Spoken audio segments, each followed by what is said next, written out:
This channel does not promote any violent, harmful, or illegal activities. All content provided by this channel is meant for an educational purpose only.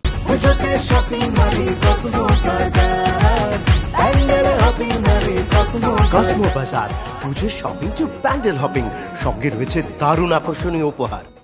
4 দিন পেরিয়ে গেলেও এখনো মেলেনি নাবালিকা ছাত্রীর দেহাংশ। আজ ঘটনাস্থলে যাবে ফরেন্সিকের টিম। ঘটনাস্থল থেকে নমুনা সংগ্রহ করবে তারা। ধৃত শিক্ষকের বাড়িতেও যাবে ফরেন্সিকের দল। কিন্তু এখনো পর্যন্ত 4 দিন পেরিয়ে গেছে, সেই নাবালিকা ছাত্রীর দেহাংশ এখনো উদ্ধার করা যায়নি। আজ ঘটনাস্থলে ফরেন্সিকের দল যাবে, সেখান থেকে নমুনা সংগ্রহ করবে তারা। ধৃত যে শিক্ষক তার বাড়িতেও যাবে ফরেন্সিকের দল। ঘটনাস্থলে ফরেন্সিকের টিম পৌঁছে আজ নমুনা সংগ্রহ করবে। ধৃত শিক্ষকের বাড়িতে যাবে ফরেন্সিকের দল।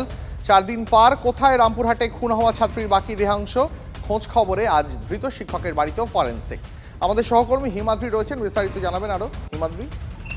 হ্যাঁ দেখো, আজ ফরেন্সিক টিম আসার কথা রয়েছে, কারণ যেই জায়গায় খুন করে দেহ ফেলা হয়েছিল, দেহর একাংশ এখান থেকে উদ্ধার হয়েছে, সেই জায়গায় যেমন একদিকে নমুনা সংগ্রহ করা হবে, পাশাপাশি ধৃত শিক্ষক যেই বাড়িতে থাকতেন সেই বাড়িতেও নমুনা সংগ্রহ করা হবে, এমনটাই কিন্তু সূত্র মারফত জানা যাচ্ছে। কারণ যে দেহাংশ এখনো পর্যন্ত পাওয়া যায়নি, পরিবারের লোকজন যেমন দাবি করছে যে এই দেহাংশ পাওয়া যায়নি, পাশাপাশি যেটা তারা পেয়েছে সেটা তাদের মেয়ের কিনা সেটাও তারা বুঝতে পারেনি। এই সব মিলিয়ে কিন্তু ফরেন্সিক টিম আসবে এবং তারা নমুনা সংগ্রহ করবে যে কিভাবে খুন করা হয়েছে, তাকে তার বাড়ি থেকে কাল ছুরি কাঁচি উদ্ধার হয়েছে, সেই ছুরি কাঁচি দিয়ে তাকে খুন করা হয়েছে নাকি অন্য কোনো পদ্ধতিতে খুন করা হয়েছে, অন্য কোথাও খুন করা হয়েছে, তারপর দেহ এনে এখানে ফেলে দেওয়া হয়েছে। এই সমস্ত বিষয়টা কিন্তু খতিয়ে দেখবে আজ ফরেন্সিক দলের বিশেষজ্ঞরা। পাশাপাশি পুলিশের পক্ষ থেকেও কিন্তু একাধিক জায়গায় তল্লাশি এখনো জারি রয়েছে, যে বাকি দেহাংশ সেটা কোথায় রয়েছে সেটাকে উদ্ধার করতে মরিয়া হয়ে রয়েছে পুলিশ সুপার আগেই জানিয়েছে যে কাউকে রেয়াত করা হবে না। এই ঘটনা একেবারে জঘন্যতম ঘটনা ঘটেছে, এই ঘটনার সাথে কোনো রকম কোনো আপোষ নয়। বেশ, ধন্যবাদ হিমাদ্রি। নিহত আদিবাসী ছাত্রীর হাত পা কোথায়? সামনে শিক্ষক, পিছনে কি অন্য কেউ?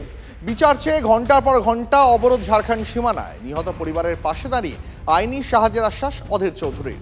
ইতিমধ্যেই ছাত্রী খুনে তদন্তকারী অফিসারকে ক্লোজ করা হয়েছে।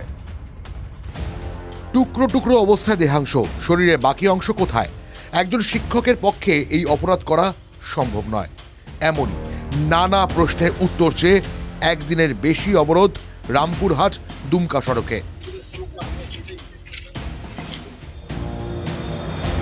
পুলিশের হস্তক্ষেপে 28 ঘন্টা পর অবরোধ উঠলেও বিচারের দাবি থেকে পিছু হচ্ছে না পরিবার। আমরা পুলিশের পক্ষ থেকে কোনো কিছু যদি না দিতে পাই তাহলে আমরা সিবিআই যাব।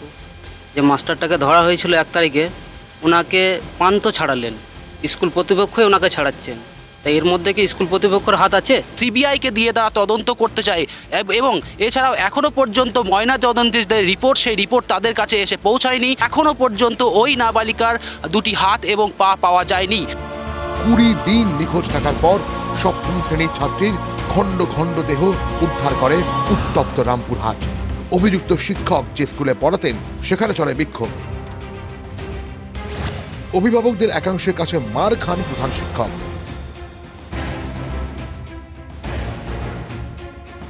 ন্যায় বিচারের আশায় সিবিআই তদন্তের দাবিতে এখনো অনড় 7ম শ্রেণীর ছাত্রীর পরিবার। যদিও স্থানীয় বিধায়ক তথা বিধানসভার ডেপুটি স্পিকার আশিস বন্দ্যোপাধ্যায় এই নিয়ে অন্য ইঙ্গিত দিচ্ছেন। স্পেশাল পিপি আনানো হচ্ছে।